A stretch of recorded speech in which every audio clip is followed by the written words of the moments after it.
Bonjour. Donc on est on est dans la serre. Alors je vais essayer de vous montrer. Voilà. Donc j'ai fabriqué une table de rempotage. Donc je vais vous faire voir. Donc ici on peut voir des pots. Donc j'ai deux compartiments. Hop. Voilà. Donc j'ai un compartiment où j'ai mis du lino et ça me permet de mettre à tremper. Voilà. Donc ici c'est le trempage. Comme ça. Hop. Là je viens de faire des laitues à pia. Hop. Parce que là on commence, le travail de printemps quoi, en serre. Bon, ici j'ai du. Donc ce que j'avais fait voir, c'est du semi en bouteille. C'est du concombre Kaiser. Hop. Donc il était en bouteille. Je viens d'enlever tout dedans la bouteille. Je prends les plus beaux plants.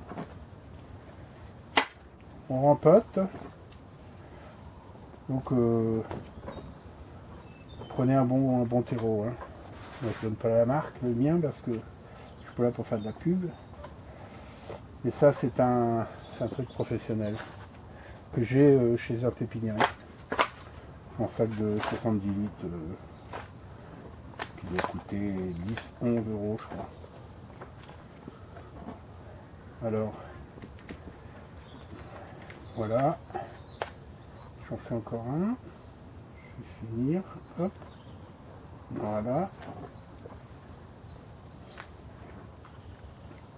Voilà. Donc c'est simple, pas besoin d'arrosage. Clac. Donc l'eau va monter. On peut voir, j'ai fait... ça, ce sont des courgettes. Donc on fait germination en bouteille plastique, à l'étouffer.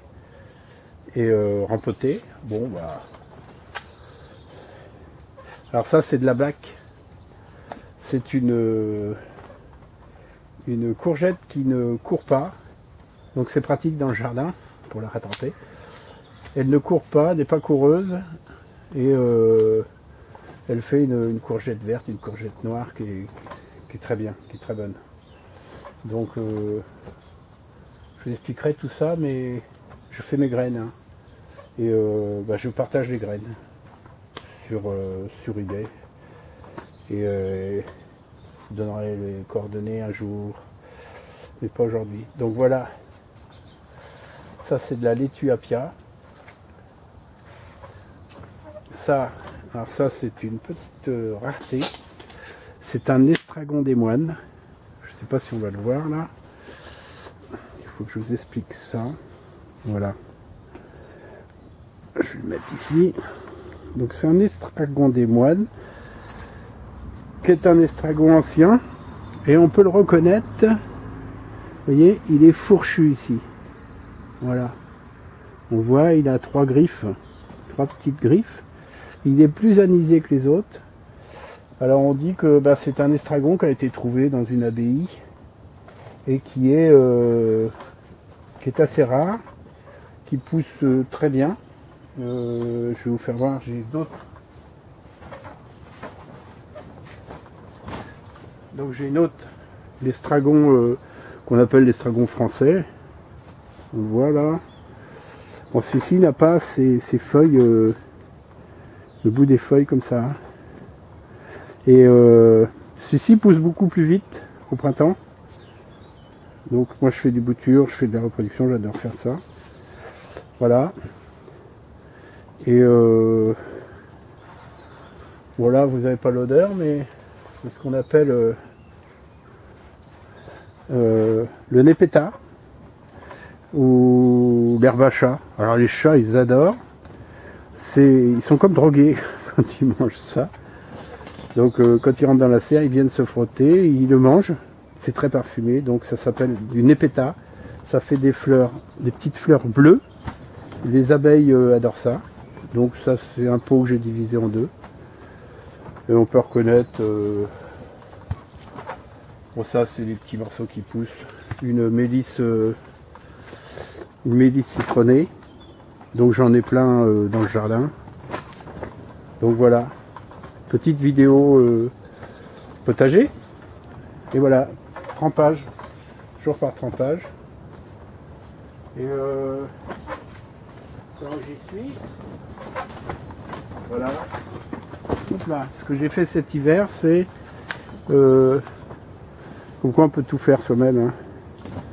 Des thym, donc des branches de thym que j'ai bouturées au mois d'octobre dans un coin de la serre. Et là, je les ai mis en terre. Donc tout ça, voilà. Donc je vais essayer de tourner un peu. Ça, j'avais fait une vidéo. Bah, c'est les pommes de terre. Les pommes de terre de la serre. Ici, je vais essayer de zoomer doucement. Je vais essayer de faire des plans fixes parce qu'on m'a dit, c'est vrai que mes vidéos bougeaient beaucoup. Voilà. Ça, c'est des graines aussi que je fais. C'est du bleu de Solèze. C'est des poireaux, pas d'herbe. Du bleu de Solèze. Donc ça pousse.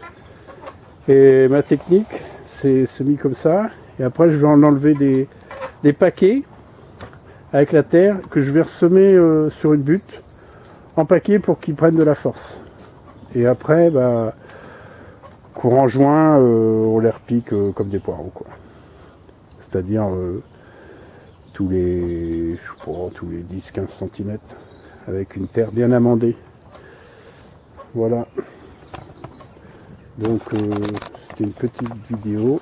Ça, c'est un cerfeuil frisé, excellent. Ah. Toujours mes laitues. Donc c'est une laitue, hein. C'est une laitue qu'on appelle la laitue des vignerons. Bon, bah c'est tout pour aujourd'hui.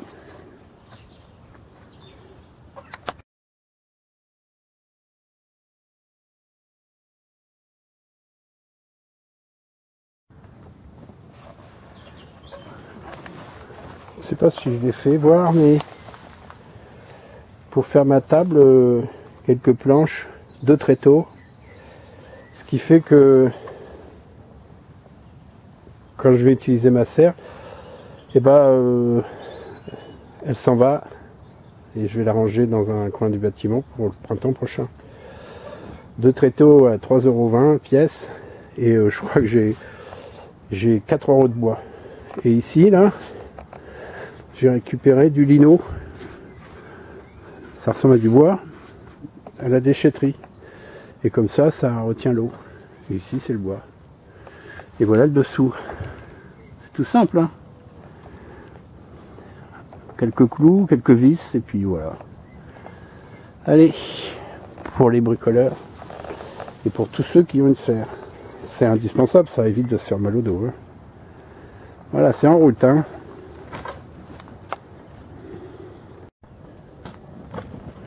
Donc on continue.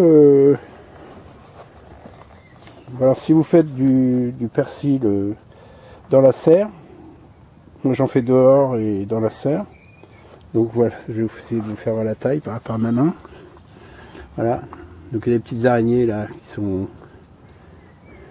Voilà. Donc on peut voir.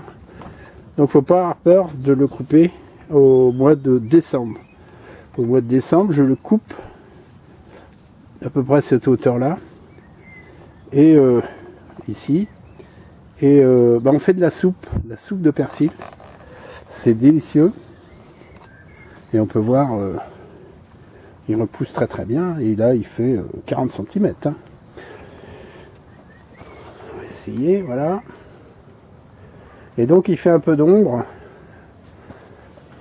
à ma vigne qui est un chasselas doré qui commence à se réveiller. Donc on voit chasselas doré, tac tac tac. Donc je l'ai taillé à l'automne, fin d'automne. Voilà pour un complément. Hop.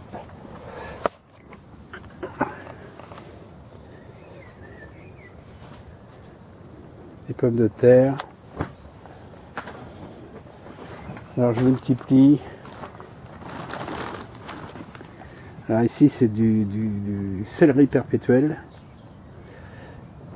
qu'on appelle de la hache.